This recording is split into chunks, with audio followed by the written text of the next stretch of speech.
Alan Rose. And welcome back, everyone. Hopefully you're having a great start to the weekend. It's been a warm one and quite a different story from what we saw a few days ago, but what's pretty similar is, again, that increase in the fire weather risk. We'll talk about that coming up here in just a second. First, a look at current conditions outside as the time is now about 4:47. We have 70 degrees in the Springs right now. Winds here shifting a bit, now coming more out of the east-northeast at about 19 miles per hour. Earlier today, they were more westerly, and it's that downslope flow that's a little bit more dangerous for us as it tends to dry out the air much quicker and brings in more heat to southern Colorado. Right now, 83 degrees in Pueblo, beginning to see that easterly wind, but still very low relative humidity down to the single digits here. Higher humidity beginning to show up towards Monument Hill, where it's now down to the upper 50s. A cold front beginning to move across the Palmer Divide this afternoon. And we'll take you outside to La Junta. This is our new sky cam here at News 5. You can see it's 77 outside with east winds blowing at about 22 miles per hour.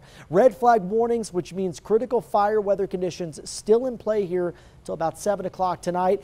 As Andy mentioned, some much cooler weather moves in on Sunday. We're going to drop your highs about 15 to 20 degrees across the region. Heading into next week, we do it all over again. We see drier weather and a big warm up, especially early in the week, and then a potential storm could be brewing heading into next weekend. Now tonight, you can see the leading edge of the cold front. This is right here with the increase in cloud cover across northern parts of the News 5 viewing area. Still pretty sunny down to the south, but it's this front in combination with the upper level jet stream winds that's fueling a lot of the gusty winds in our section of the state. Out west, dry conditions as we're under the influence of high pressure. Up north, we have a series of systems across the northern Rockies bringing some snow to that part of the country.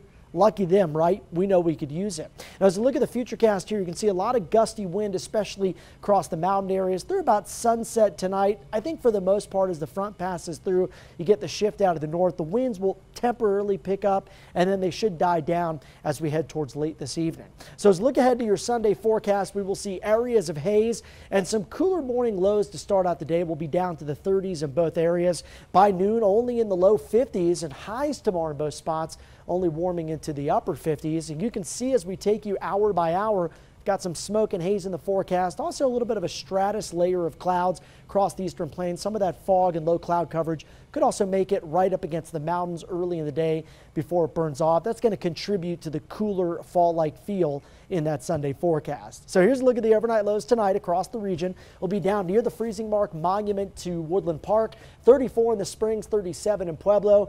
And after tomorrow's cool down, feeling more like pumpkin spice latte weather, but doesn't last long. You want to put that latte on ice Monday into Tuesday as we warm back up. And look at the forecast next week in the 70s.